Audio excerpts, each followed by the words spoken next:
pessoal, começar hoje com a filosofia de Descartes, René Descartes, dando início aí ao pensamento filosófico moderno. Tanto que Descartes é considerado hoje o pai da filosofia moderna, ele que dá início ao que nós chamamos genericamente de filosofia moderna. E ele é essencialmente um racionalista, ou seja, ele acredita que a verdade é proveniente única e exclusivamente da razão. Vamos lá então. Por que ele é tão importante? Porque ele vai virar o jogo do estudo filosófico, ele vai transformar a análise filosófica. Para nós compreendermos o que nós chamamos de revolução cartesiana, né, ou essa mudança no foco do estudo da filosofia, até Descartes, nós temos um estudo ontológico, e a partir de Descartes nós temos então um estudo mais gnosiologia, tá? Mais gnosiológico. Vamos ver então o que o Descartes fez, o que mudou, né, a forma de fazer filosofia, a forma de pensar filosofia. Bom, vamos partir do pressuposto de que toda a filosofia, até esse momento da modernidade, até René Descartes, era uma filosofia essencialmente ontológica. Ou seja, toda a filosofia, desde os gregos antigos, 500 anos antes de Cristo, até aqui, início do século XV, XVI, que é a Idade Moderna, nós temos uma forma única de se fazer e de se pensar filosofia, tá? Essa forma de fazer filosofia clássica, né, do período clássico greco-romano e do período medieval, intitulado ontologia, é basicamente conhecer as coisas externas. Ou seja, o objeto de estudo é sempre algo externo. Tá? Então os filósofos sempre tentaram, até esse momento, explicar qual é a essência das coisas, qual é a essência do ser, qual é a finalidade das coisas, qual é a finalidade do ser.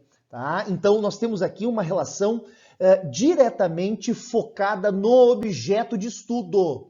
Nós podemos usar como exemplo, por exemplo, os pré-socráticos, né? Lá no início da filosofia grega, quando eles têm a questão qual é a substância geradora de todas as coisas, que a gente chama de arché, né? Qual que é a substância de todas as coisas, depois aí passando por Sócrates, por Platão, né? E por Aristóteles, também trazendo o objeto do estudo, o objeto das coisas, a essência das coisas como foco do estudo.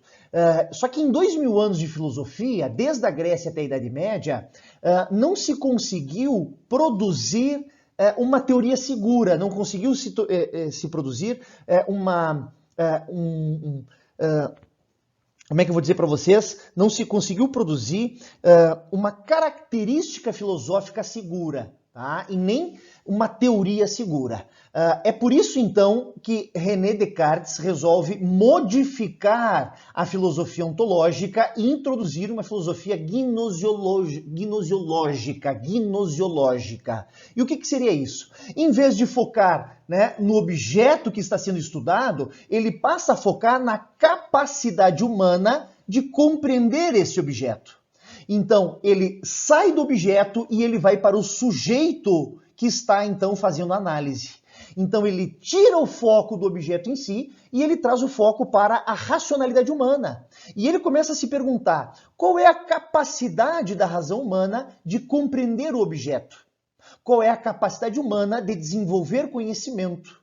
Qual é a capacidade humana do intelecto humano de produzir verdades ou de compreender verdades? Tá? Então ele verifica a origem, a natureza e os limites da razão humana. Então o foco deixa de ser objeto e agora o foco passa a ser a racionalidade humana. Ele passa também a querer identificar a capacidade do intelecto humano de compreender os objetos externos, certo?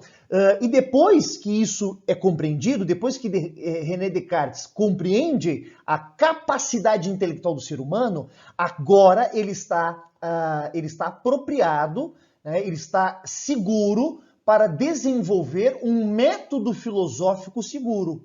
Um método filosófico que vai nos trazer e vai fazer com que nós encontremos verdades incontestáveis. Perfeito?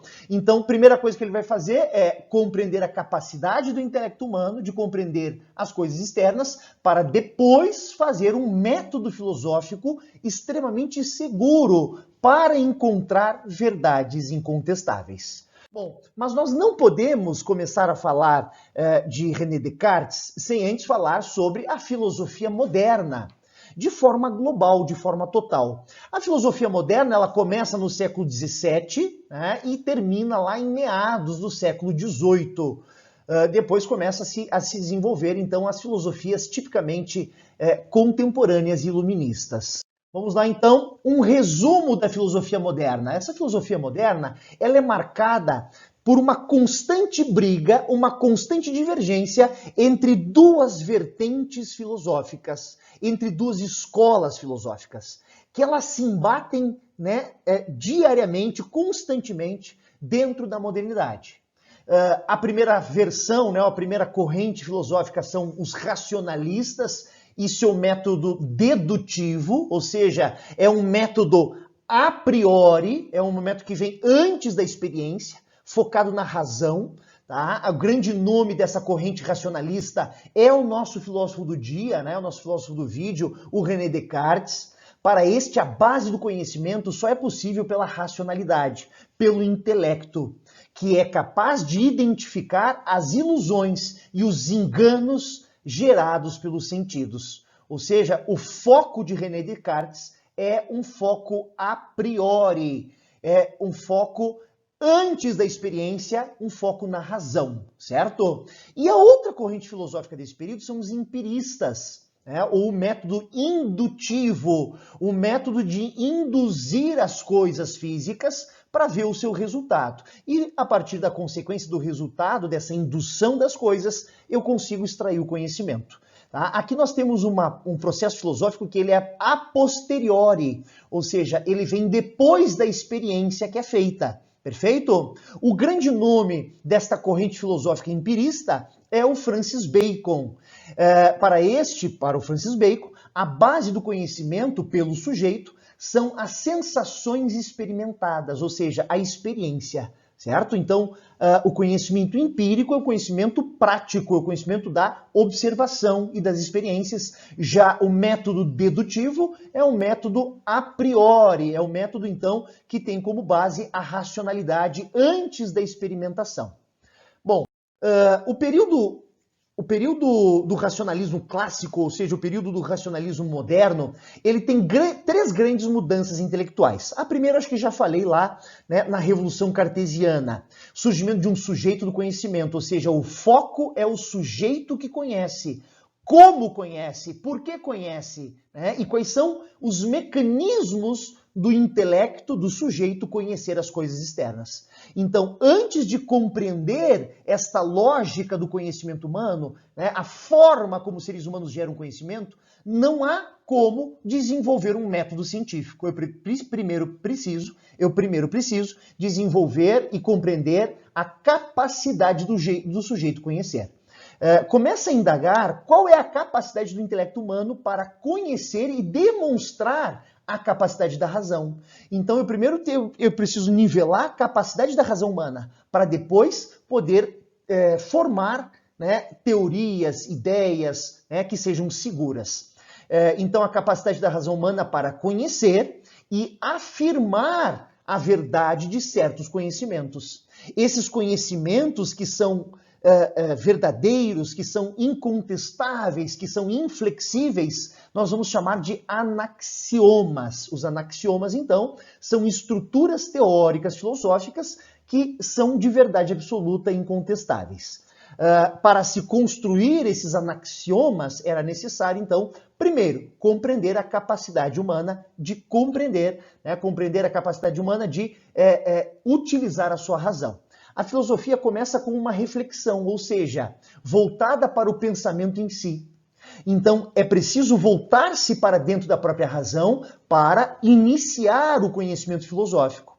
O ser humano, conhecendo sua capacidade de conhecer, ou seja, é um trabalho de ensimesmar, de se voltar para dentro, né, de se comunicar com a própria razão, com a própria reflexão, para poder, então, compreender esta mesma razão.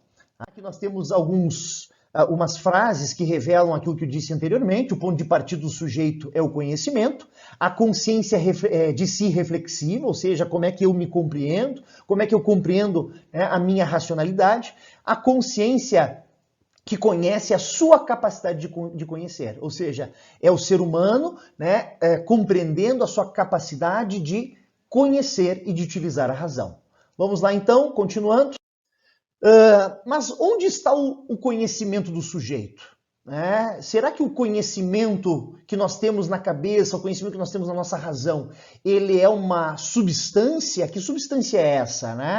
Do que é feito? Como é que funciona isso? Então vamos lá. Segundo a filosofia moderna, a capacidade de conhecer dos seres humanos está dentro do nosso intelecto, está dentro da nossa alma. Só que a substância desse intelecto, a substância dessa alma, é diferente da substância que compõe o corpo físico externo.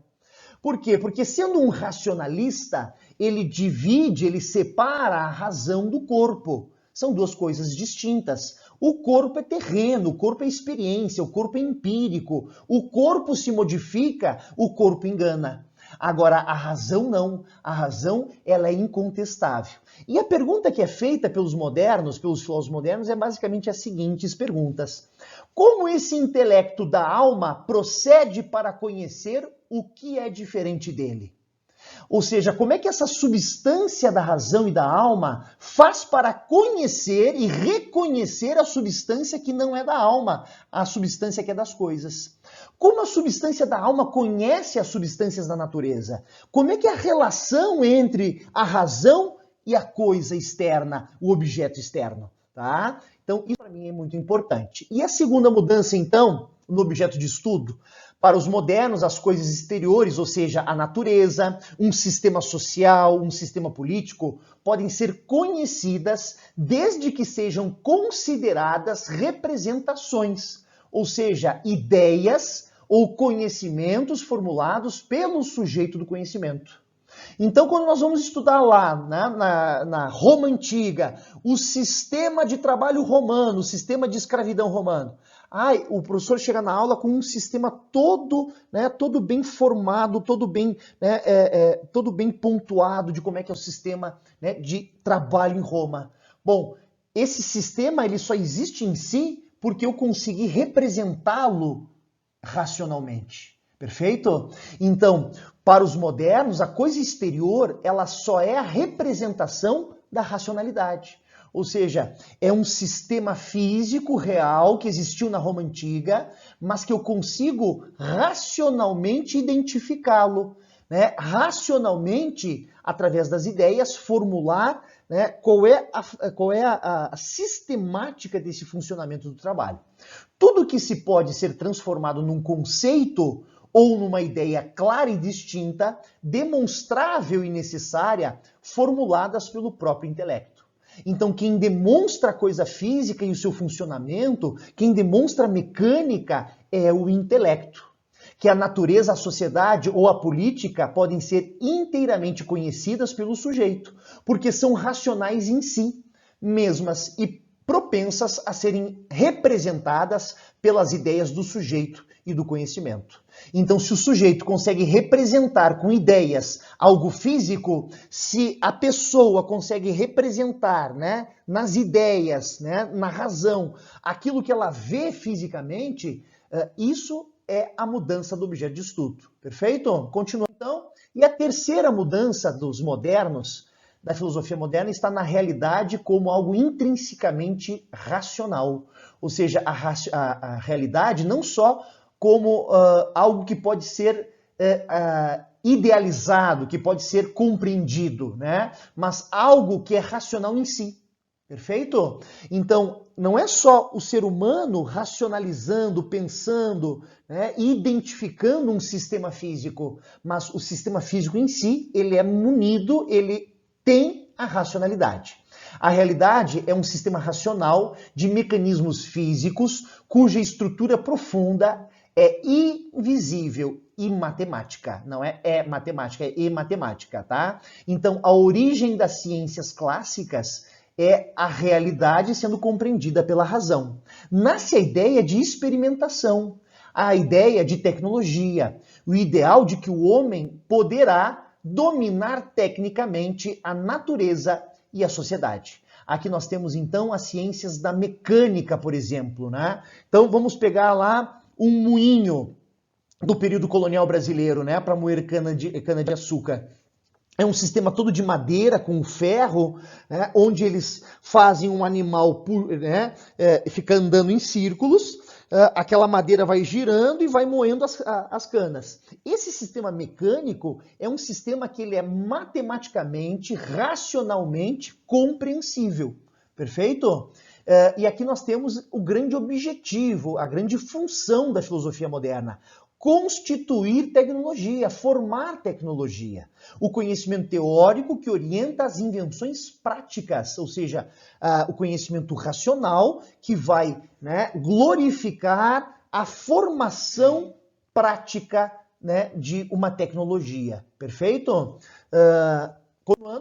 Conclusão: predomina nesse período da modernidade, na filosofia moderna, a ideia de conquista científica e técnica de toda a realidade. Então, eles acreditam que através da ciência e da tecnologia, nós vamos compreender tudo e todos, e nós vamos conseguir formar uma sociedade melhor e mais justa. Tá? Então, essa é uma promessa que os modernos fazem, essa é uma promessa que os filósofos modernos fazem, de que a ciência, de que a razão, né, levaria a sociedade à perfeição. E aí vamos fazer o quê? A explicação da matemática, da mecânica, do universo, da invenção das máquinas, graças às experiências físicas e químicas. Acreditavam que a razão humana é capaz de conhecer a origem, as causas e os efeitos das paixões humanas e das emoções humanas. Pela vontade orientada pelo intelecto, é capaz de governá-las e dominá-las, já que a vida ética para o ser plenamente racional. Aqui nesse último parágrafo, a gente tem uma pitada de Sócrates e de Platão, que dizem que os desejos corporais, as paixões, as emoções, né, os desejos carnais, primitivos, eles podem ser suprimidos, eles podem ser, né, dominados pela razão. E quando o ser humano consegue usar a razão para dominar os instintos naturais, ele vai ter uma vida ética, um comportamento em sociedade mais ético. Vamos voltar agora, saindo de uma perspectiva geral da filosofia moderna, nós voltamos agora a René Descartes, né, e o seu racionalismo. Bom, características da filosofia, como nós já vimos, com René Descartes, a filosofia recebe uma colocação crítica e focada no conhecimento humano e a sua capacidade. Já vimos isso. O que se quer verificar, em primeiro lugar, é o valor do conhecimento humano. Não só a capacidade do conhecimento humano, mas o valor do conhecimento humano. Nenhuma construção científica, nenhum edifício científico ou filosófico pode ter firmeza sem antes deixar estabelecido o que o homem tem de capacidade de atingir a verdade mediante as suas faculdades cognitivas. Então, repetindo o que eu falei inicialmente, eu só posso desenvolver um método científico, né, uma teoria científica, se antes eu conseguir revelar e descobrir qual é a capacidade intelectiva reflexiva dos seres humanos. Acreditava que o indivíduo, através da racionalidade, poderia ter conhecimento do mundo, assim como a possibilidade de transformá-lo. Então, como nós vimos, dentro da perspectiva moderna, né, a ciência, a tecnologia sendo utilizadas para dominar a sociedade e para dominar a natureza. É a razão humana como a precursora do mundo, como a dominadora do mundo. A razão como único meio de se chegar ao conhecimento. Então, por isso que René Descartes é um racionalista. A razão é o único meio de se chegar ao conhecimento, descartando os sentidos e as experiências. Por quê? Porque os sentidos e as experiências pregam peça, nos enganam, né? Nos levam a uma falsa verdade. E a razão, ela tem condições de identificar estas falsas verdades do sentido. A razão é a única que consegue identificar as falsas verdades vindo dos sentidos da experiência, né? Do empirismo, dentro daquela briga entre empiristas e racionalistas. Bom, vamos para a vida de René Descartes, né? Nasceu em 31 de março de 1596, bem no finalzinho do século XVI, em La Haye, é assim que se pronuncia isso, na província de Turena, na França. De uma família bem estabelecida, ou seja, uma família com condições, com privilégios. O pai era o presidente do parlamento da Bretanha, uma região da Inglaterra. Fez seus estudos num dos mais famosos colégios para nobres. Em 1612, alistou-se para o exército e participou de várias campanhas. Viveu na França do século XVII, ou seja, a França que vivia o que nós chamamos de revoluções religiosas ou guerras religiosas, promovidas basicamente pela Reforma Protestante. E o que dominava na França nesse período era basicamente a filosofia escolástica de São Tomás de Aquino e a patrística de Santo Agostinho. Ou seja, o que domina a filosofia de seu tempo é basicamente a filosofia medieval, a filosofia da Idade Média.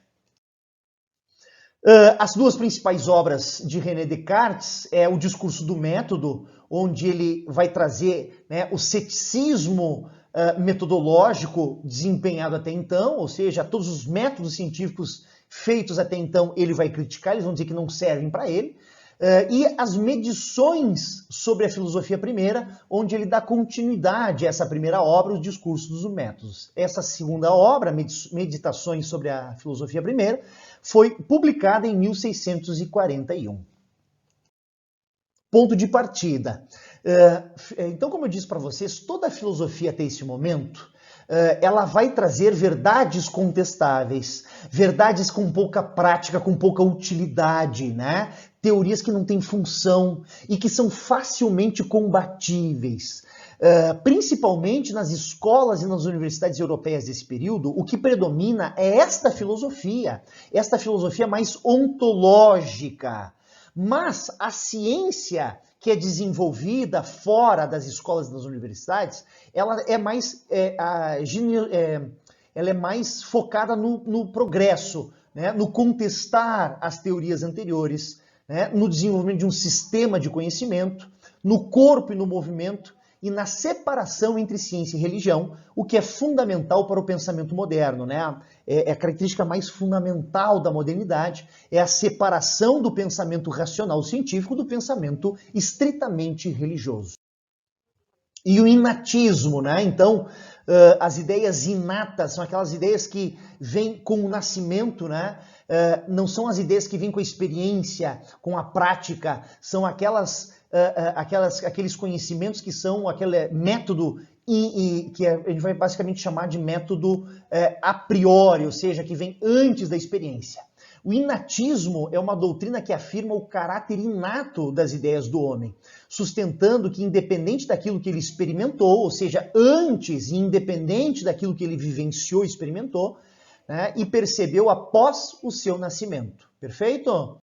Vamos lá, então, a origem do discurso, do método. Então, aonde que nasce esta obra, né, o Discurso do Método, onde ele expõe a sua teoria. Como pensar de forma certa e segura? Então, como é que a gente pode pensar? Como é que a gente pode destinar, né, a realocar o nosso cérebro, a nossa razão, o nosso pensamento para um pensamento seguro, para um pensamento de uma verdade incontestável, para uma axioma, né? Como garantir a certeza sobre as afirmações, ou seja, como desenvolver, né, uma verdade que não tem relatividade, uma verdade que é segura, que é forte. Descartes propôs que essas respostas estavam na própria razão, pois acreditava que ela fosse dotada de ideias, né, inatas, ou seja, de ideias, né, que vêm antes do nascimento, ideias que vêm antes da experimentação. Essas ideias inatas, elas eram claras e distintas, ou seja, elas eram evidentes se elas fossem analisadas com a razão e não pela experimentação. Que a razão pudesse julgar a verdade ou a falsidade das aparências a fim de conhecer a realidade. Então esse papel de saber o que é aparente, o que é falso, o que não é seguro, o que é seguro, o que é verdade absoluta, o que é incontestável, quem separa os dois campos das teorias e das conjuntos de ideias é a razão. Então, todo sistema de ideias pode passar por uma análise da razão. E a partir do momento que o sistema de ideias passa pela análise da razão, eu consigo descartar o que é relativo, o que não é verdade, ou o que é, né, mais ou menos daquilo que é uma realidade absoluta, aquilo que é uma verdade incontestável. Ainda na origem do discurso, queria que a filosofia encontrasse verdades tão incontestáveis, evidentes e invariáveis quanto aqueles encontrava na matemática. É por isso que a matemática ela é vista como uma ciência exata. Porque o método matemático ele é perfeito e incontestável. Aquilo que é matematicamente elaborado é também inquestionável. Perfeito? Atualmente, praticamente todas as ciências utilizam a matemática. Tem uma área da matemática que a ProSuzy trabalha bastante, chamada estatística. Todas as pesquisas científicas hoje utilizam em maior ou menor grau a estatística matemática.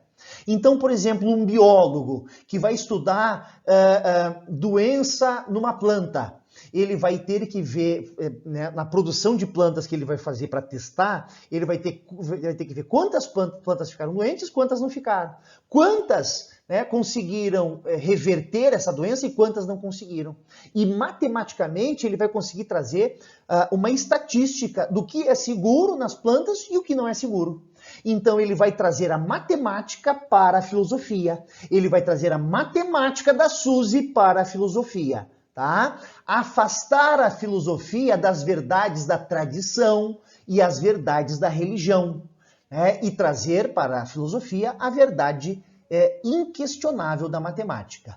Verdades concluídas com precipitações sem reflexão. Então, aquelas verdades que elas são ditas com precipitação ou sem uma reflexão racional, elas devem ser questionadas, elas devem ser criticadas, elas devem ser deixadas de lado. Agora nós vamos para o método propriamente dito. A matemática nós temos como influenciador dessa lógica da matemática o Galileu Galilei. O universo, segundo Galileu Galilei, está escrito em linguagem matemática. A razão, ela se dispõe com linguagem matemática. Então, a linguagem, né, o código escrito da razão seria a matemática. Então, essa é a importância, por isso nós vamos chamar de método cartesiano, né? Ele vai trazer, então, parte da geometria matemática para dentro da filosofia. Entender a matemática é entender o funcionamento do universo. Verdades incontestáveis vêm da matemática. É o fundamento das ciências particulares, como eu já expliquei para vocês, a estatística matemática, né? Então, a matemática seria igual a racionalismo puro. Descartes descreve um pensamento no qual estaria sentado perto do fogo, vestido com um roupão vermelho, né, ou azul, segurando um papel entre as mãos. E se pergunta, ele se indaga sobre esse episódio. Como é que eu poderia negar que estas mãos e esse corpo sejam meus? Então ele começa praticamente a entrar num estado de loucura, né? Eu não tenho certeza de mais nada. Eu não tenho certeza de nenhuma teoria filosófica que foi feita até agora, eu não tenho certeza da realidade, eu não tenho certeza de nada. Tudo é dúvida, tudo é dúvida, tudo é dúvida. Né? Ele duvida, inclusive, se ele existe.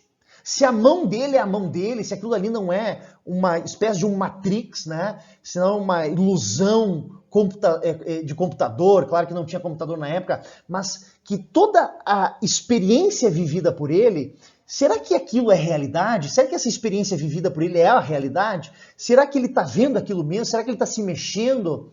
Ele precisa, porque o método dele é o método da dúvida.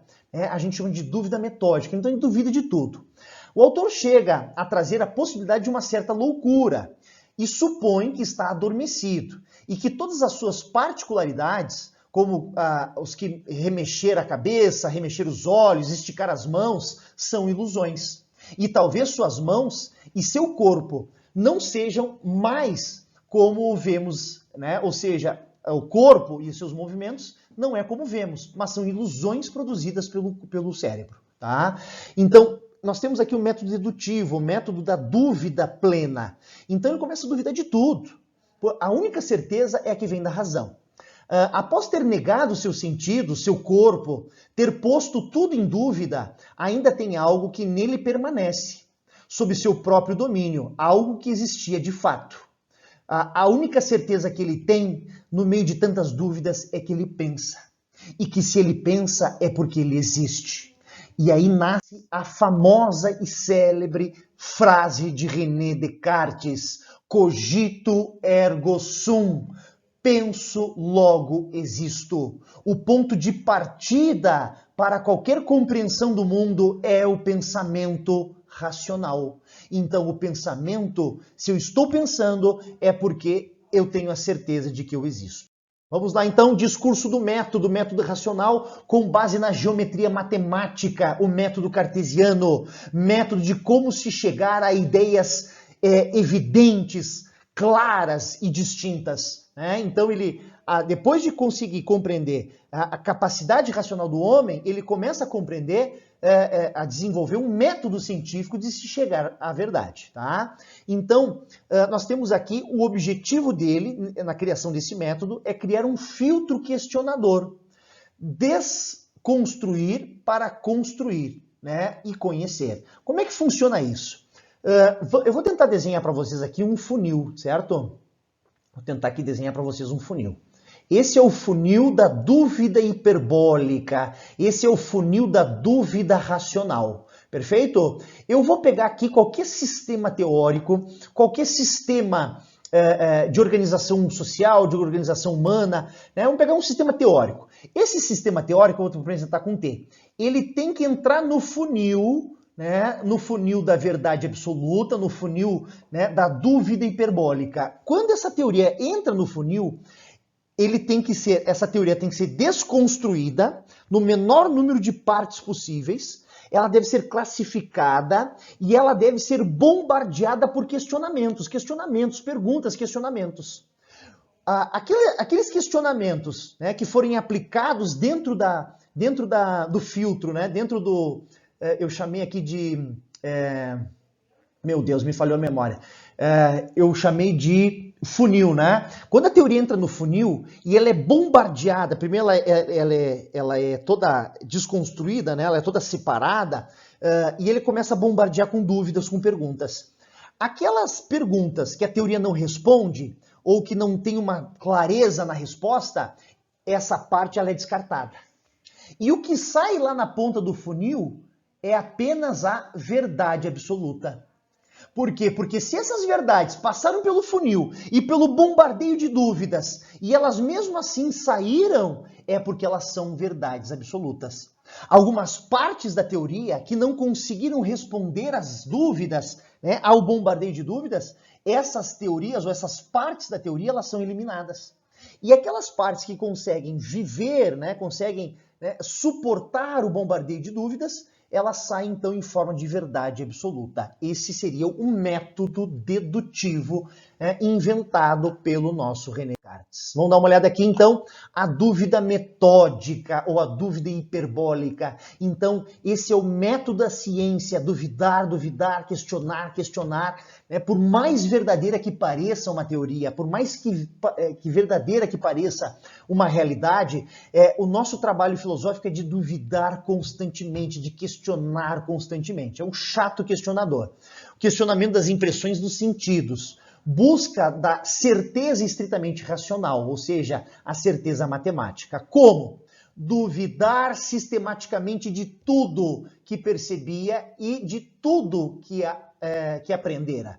Tudo que se apresenta, né, ou por aprendizado, tudo que se apresenta de alguma forma deve ser bombardeado por perguntas, por dúvidas, submetendo cada crença à necessidade de uma prova racional para depois adotá-la como verdade. Tá? Então essas crenças, essas teorias, essas ideias, elas devem ser submetidas a uma prova da dúvida, né, da dúvida racional. E o que sai é a verdade absoluta. Eu posso adotar, né? O que sobrevive a esse bombardeio de dúvidas, né, é a verdade absoluta, é a certeza da verdade.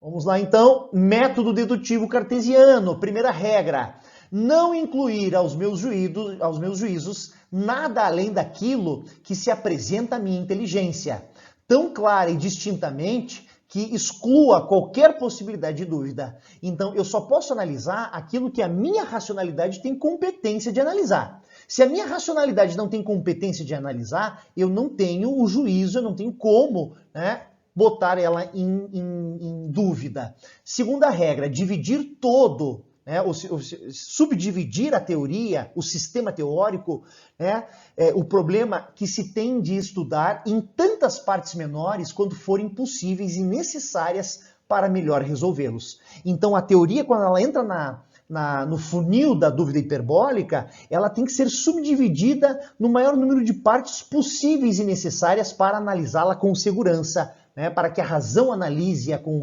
segurança. Terceira regra, conduzir meus pensamentos com ordem, começando pelos objetos mais simples aos mais fáceis, né, e mais fáceis de conhecer, para subir aos poucos aos mais complexos, né, aos mais difíceis de compreender. Aqui nós temos uma pitadinha de Aristóteles, né? Por quê? Porque o Aristóteles, ele era um tarado sistematizador, né? Ele é um tarado que ficava tudo botando as coisas em proporções do maior do menor, do pior para o melhor. Então isso também está dentro do método cartesiano na sua terceira regra. E na quarta regra, fazer sempre enumerações tão completas e revisões tão gerais que tenha a segurança de não ter omitido nada. Então, eu vou pegar essas partes a qual eu subdividi, depois eu separei elas da mais complexa para da menos complexa para mais complexa, depois eu vou ter que individualmente, cada parte, né, estudar e analisar e perguntar e duvidar, né, de forma exaustiva,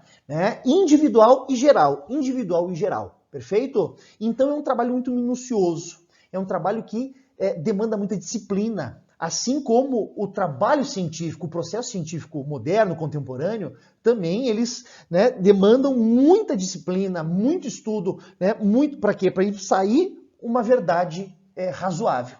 Nós temos aí agora o problema do coronavírus, né?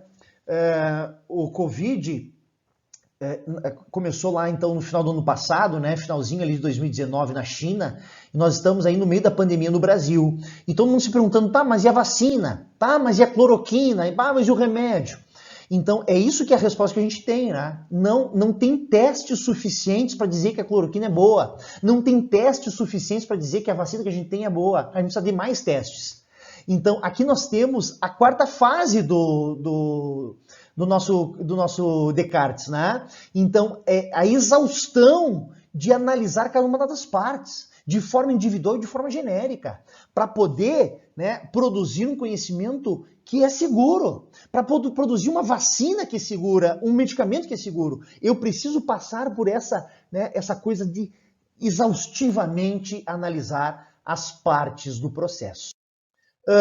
Meditações Metafísicas, uma outra obra de René Descartes. Então ele aprofunda ainda mais o método científico, o método da dúvida para todos os pensamentos, para todas as áreas científicas. O menor motivo de dúvida arruinará toda a estrutura de um conhecimento. Então, o menor motivo de dúvida, o melhor questionamento, né? Ah, mas eu não estou tão seguro de determinada verdade, já deixa ela de lado. Por quê? Porque ela não vai servir para a gente. Ela pode arruinar todo o processo do conhecimento. Como aperfeiçoar esse conhecimento? A dúvida metódica, né? Duvidar de tudo e de todos, né? Sentidos, principalmente duvidar dos sentidos, e usar a matemática. Ele vai fazer também uma crítica ao método indutivo, que é diferente do dedutivo. O método dedutivo é o método racional e o método indutivo é o método de Francis Bacon, é o método empirista. E aí nós vamos ver essas críticas quando nós trabalharmos o nosso filósofo Francis Bacon. Espero que tenham gostado. Beijo no coração. Valeu, gente!